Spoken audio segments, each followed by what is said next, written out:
સતકેવલ સાહેબ, સતકેવલ સાહેબ, કાયમ પંથ જ્ઞાન સંપ્રદાય ચેનલની અંદર આપનું સ્વાગત છે. આજે તારીખ 29/7/2024 વાર બુધ, અષાઢ સુદ પૂનમ. આજનો દિવસ ગુરુ પૂર્ણિમા ગણાય છે. તો તે નિમિત્તે આજે આપણે ગુરુ મહિમા વિશે વાત કરીશું. કાયમપંથ જ્ઞાન સંપ્રદાયની અંદર ગુરુ મહિમા જે ગ્રંથની અંદર લખેલ છે તેના વિશે આપણે આજે વાત કરીશું. તો જીવનમાં કોઈ પણ માણસે ગુરુ કરવો જરૂરી છે. ગમે એટલા શક્તિશાળી માણસ હોય પણ એની માથે ગુરુ ના હોય તો એને મેળવેલું જ્ઞાન કે વિદ્યા મિથ્યા માનવામાં આવે છે. તો જીવનની અંદર ગુરુ માથે હોવો જોઈએ તો જ યોગ્ય ગણાય છે. એટલે આજે ગુરુ પૂર્ણિમા નિમિત્તે હિન્દુ ધર્મની અંદર ઠેર ઠેર જ્યાં પોતાના ગુરુ હોય તેને આજે વંદન કરવા, દર્શન કરવા, સેવા કરવા માટે લોકો ઉમટી પડ્યા અને આજનો દિવસ ગુરુના મહિમા તરીકે ઉજવેલ છે. તો તે નિમિત્તે આપણે ગુરુ મહિમા વિશે કાયમપંથ જ્ઞાન સંપ્રદાય ચેનલની અંદર વાત કરીશું. અને થોડું લાંબુ હોવાને કારણે આપણે થોડા ભાગની અંદર એને વેચી દઈશું. એટલે ક્રમશઃ એના પછીના ભાગ પણ તમે પૂરેપૂરા જોતા રહેશો એટલે તમને ગુરુ મહિમા શું વસ્તુ છે તે ખ્યાલ આવે. તો શરૂઆત કરીશું. પ્રથમ પરમ ગુરુને નમો, દિયા કરતા સંબંધી જ્ઞાન, આપનું કુપતિ જાનકુ તજે જગત અભિમાન. પરમ ગુરુ કૃપાનિધિ ભગવાન કરુણાસાગર અખંડ ઉપાસક સંપૂર્ણ ગતિના અધિકારી પૂજ્ય શ્રી નરવેશ સાગર મહારાજ કહે છે કે પ્રથમ પટ શિષ્ય નરવેશ સાગર મહારાજ કહે છે કે હું મારા અંતરંગમાં અતિ આરતભરી પ્રણવ દ્વારા સુરત નિરતની એકતા કરી શુદ્ધ ભાવથી પરમ વિશેષ પરમ દયાળુ પરમ ગુરુદેવને પ્રથમ નમસ્કાર કરું છું. તે મહાન સમર્થ પ્રભુએ મને સગુણ નિર્ગુણથી પર સકર્તા સંબંધીનું અલૌકિક લક્ષ જ્ઞાન આપ્યું છે. તે લક્ષ જ્ઞાન દ્વારા આપનું અને પતિ પદને યથાર્થ જાણી માયાથી રચેલા જગતનું મિથ્યા અભિમાન ત્યાગી દીધું. નાનદાસ મહારાજ આવું કહે છે કે ભાઈ મહાન સમર્થ પરમ ગુરુદેવને મળવાથી સગુણ નિર્ગુણ સકર્તા સંબંધનું અલૌકિક જ્ઞાન લક્ષ જ્ઞાન આપ્યું. તેના દ્વારા પતિ પદને યથાર્થ જાણી માયાથી રચેલા આ જગત મિથ્યાભિમાન ત્યાગી દીધું. તો જગતની અંદર અનેક પ્રકારના ગુરુ મળે છે, ધર્મ મળે છે, પણ ધર્મ આપણને શું દિશા રસ્તો બતાવે છે તે પણ જાણવું આ ગુરુ પાસે જાણવું મહત્ત્વનું છે. ઘણા ધર્મની અંદર આપણને જાણવાનું મળે છે કે ભાઈ આપણે આ ધર્મ માનીશું તો આપણને સ્વર્ગ મળશે, આ ધર્મમાં માનીશું તો આપણને બીજો અવતાર મળશે, ત્યારે આપણે ખૂબ સુખ સમૃદ્ધિ મળશે. કોઈ ધર્મ એવું બી કહે છે કે ભાઈ માણસને જ્યારે કબરની અંદર દાટી દેવામાં આવે પછી જ્યારે ભગવાન આવશે ત્યારે કે પ્રભુ આવશે ત્યારે એ પાછો જીવતો થઈ જશે. આવી બધી અનેક અટકળ માન્યતાઓ જગતમાં છે જે પોતાએ ધર્મ અને ગુરુએ બેતાળા રસ્તો છે. તો જગતમાં સાચું જ ખોટું શું છે એ પણ મનુષ્ય અવતાર તરીકે આપણે જાણવું, અને કેવા ગુરુ પાસે આપણે જરૂર છે તે જાણવું મનુષ્ય અવતાર દુર્લભ છે, જાણવું જરૂરી છે. જગબંધન યતિ ચાનકુ તન મન કિયે બેહાલ, મહાવિકટ કદી કાળમાં પ્રગટ દીન દયાળ. મનુષ્ય માત્રને જગત ઉપાધિનું અતિબંધન હોવાથી બહાર અને ભીતર 8 પ્રકારની વાસનાથી સર્વ જીવ બંધાયેલા છે. બહાર અને ભીતર 8 પ્રકારની વાસનાથી જીવો બંધાયેલા છે. તેના કારણે તેઓના તન મન બેસુધ થઈ જવાથી પૂર્વઘરની નિજ જાણ ભૂલી ગયા છે. તમે ક્યાંથી આવ્યા છે, આપણે કોના ઘરેથી આવ્યા છે તે ભૂલી ગયા છે. તેથી પ્રકૃતિના પદાર્થોમાં મોહવશ થઈને કર્મલેશનું દુઃખ વારંવાર ભોગવે છે.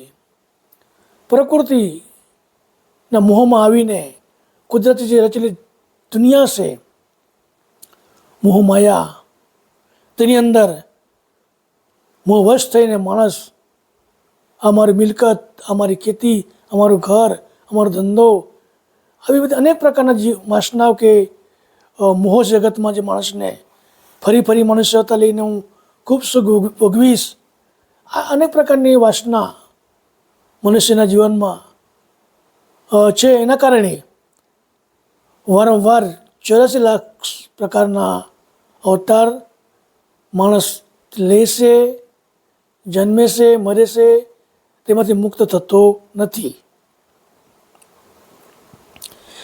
તે ત્રાસમાંથી છોડવા અનંત દયાળુ સકર્તા પતિ મહાન કઠિન કદી કાળમાં નિજ જ્ઞાન વિના ગરીબજનો પર દયા કરીને કેવલ લક્ષ્ય જણાવવા માટે આવ્યા છે. તો આ રીતે મનુષ્ય જગતની અંદર 84ના ફેરામાં ફર્યા કરે છે, એને મોક્ષ ગતિ મળતી નથી. એટલા માટે દિવ્ય પરમ ગુરુ સકર્તા પતિ, અનંત દયાળુ સકર્તા પતિ મહાન કઠિન કદી કાળમાં નિજ જ્ઞાન વિનાના ગરીબોના ઉપર, જગતના જે લોકો છે ધનવાન કે જે બી છે તે બધાને ગરીબ કીધા છે. કારણ કે એને ક્યાંથી આવ્યાનું ભાન રહ્યું નથી, એટલા માટે ગરીબ કીધા છે. તો દયા કરીને કેવળ લક્ષ્ય જણાવવા માટે દિવ્ય પરમ ગુરુ ભગવાન કરુણા સાગર પરમ ગુરુ સ્વરૂપે આ જગતની અંદર સારસાથી 22 કિલોમીટર દૂર કાસોર મુકામે આણંદ જિલ્લામાં દિવ્ય પરમ ગુરુ ભગવાન કરુણા સાગર પ્રગટ થયા હતા. આજથી 252-53 વર્ષ પહેલાં એ પ્રગટ થયા હતા. હેતબા નામના માતા હતા, રજપૂત કુળના. એમને એ કાસોરના જંગલની અંદર મળ્યા હતા.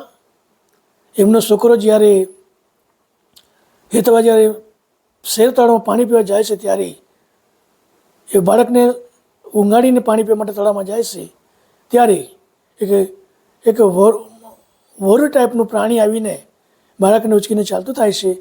જ્યારે માતા પાણી પીને પાછા ફરે છે, ત્યારે એ બાળકને લઈને જતું જોઈએ છે લોહી લુહાણ. હેતબા વિલાપ કરતાં કરતાં એને પાછળ દોડે છે. કમસે કમ 1 કિલોમીટર અંતર સુધી પાછળ દોડે છે. દિવ્ય પરમ ગુરુ ભગવાન કરુણા સાગર બાળ સ્વરૂપે ત્યાં એમને પ્રગટ થાય છે, બાળ સ્વરૂપે પ્રગટ થાય છે અને કહે છે કે હે માતા, હું તમને લાખ સમ આપું છું કે તમારે કોઈને જણાવવું નથી કે હું તમારો છોકરો છું. એમ જ તમારે કહેવાનું છે કે આવું બધું થયેલું કે છોકરાને કોઈ પાણી લઈ ગયેલું, આવું તમારે બોલવાનું નથી. હું તમારું કલ્યાણ કરીશ, એવું પરમગુરુ વચન આપે છે. પરંતુ હેતબા તે જગ્યાથી બાળકને લઈને સારસા ગુરુગાદી, કાયમપંથ જ્ઞાન સંપ્રદાયની ગુરુગાદી સારસા મુકામે છે. હાલ સંત શ્રી અવિચરદાસજી મહારાજ ગાદીપતિ તરીકે અત્યારે છે. એને ઘણી બધી પદવીઓ પણ હાસિલ કરેલ છે અને દેવાચાર્ય તરીકે અખિલ ભારતીય સેવા સંઘના અધ્યક્ષ તરીકે ઘણી બધી પદવીઓ એમની પાસે છે. હાલ એ ત્યાંના ગાદીપતિ છે. તો પરમગુરુ જ્યારે બાળ સ્વરૂપે તે શાસન અંદર મોટા થયા, ત્યાં ગાદીની સ્થાપના કરી, પરંતુ જે જગ્યા પર પરમગુરુ જે પ્રગટ થયા હતા તેને કોઈ દિવસ કોઈને બતાવી નથી. કારણ કે આ જગત કેવું છે કે જગત અહીંયા જ પ્રગટ થયા હતા આમ ખબર પડે લોકોને તો માણસ ખરેખર તે જ કરતા માલિક છે, તે જ ભગવાન છે. તે જગ્યાને એ લોકો કોઈ માટી ખોદી લાવશે, કોઈ પાણી વહી લાવશે, ગમે તે ક્રિયા કરીને તે જગ્યાને એટલું બધું મહત્ત્વ આપશે કે ખરેખર કરતા માલિક ત્યાં જ છે એવું સમજી લે તે. એટલા માટે દિવ્ય પરમગુરુ ભગવાન કરુણાસાગર એ જગ્યાએ અહીંયા જ પ્રગટ થયો હતો, એ કોઈ દિવસ એને બતાવ્યું નથી. તો આ જગત એવી બધી મોહમાયાની અંદર, જળ વસ્તુની અંદર એને માને છે.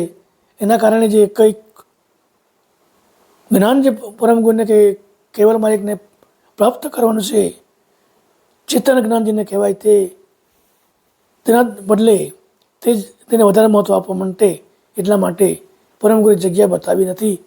અને હાલ જે મંદિર છે તે બાલકુબેર તે સંતોએ તે સમયે ત્યાં પછી મંદિર બનાવ્યું છે. હાલ એ પ્રમાણે દિવ્ય પરમગુરુ ભગવાન કરુણાસાગર આ જગતની અંદર કે આ ભારત દેશમાં ગુજરાતની અંદર આવે છે અને આ પ્રતિ પ્રગટ થાય છે. તો આ પ્રમાણે અનંત બ્રહ્માંડ કે વિભવિતા પ્રગટ ચિહ્ન સંજોગ ધન્ય પરમ ગુરુ ભૂમિ પર અંશકરણ કે મો. અનંત બ્રહ્માંડનો ચિત્વિત જે ચેતન બ્રહ્મ તેની અનંત ઐશ્વર્ય શક્તિ સામે લઈને સંપૂર્ણ કળા તેમજ 16 ચિહ્ન સંયુક્ત પ્રગટ દિવ્ય દેહ ધારણ કરી પરમ વિભૂતિવાન કરુણા સિંધુ જીવ માત્રને કાળમાયાને અનેક બંધનોથી છોડાવવા માટે આ પૃથ્વી પર મહાન સમર્થ ભગવાન કરુણાસાગર પધાર્યા છે. તો તેથી તેમને એકવાર ધન્ય હો, ધન્ય હો, ધન્ય હો. તો આ પ્રમાણે જે આ ભાગ 1 ગુરુ મહિમાના દોહા જે હતા તેની આપણે આ રીતે શા માટે પરમગુરુ અહીંયા આવ્યા છે તેની આપણે આ વાત કરી દોહા તરીકે. હા, એક ભાગ આ રીતે પૂરું થાય છે. આ લાંબુ હોવાને કારણે આપણને કંટાળો આવે એટલા માટે થોડા ભાગની અંદર એને આપણે વેચી લીધું છે. એટલે દરેક ભાગ આપણે ગુરુ મહિમા પૂરેપૂરો જોવો. સતકેવલ સાહેબ, સતકેવલ સાહેબ, સતકેવલ સાહેબ.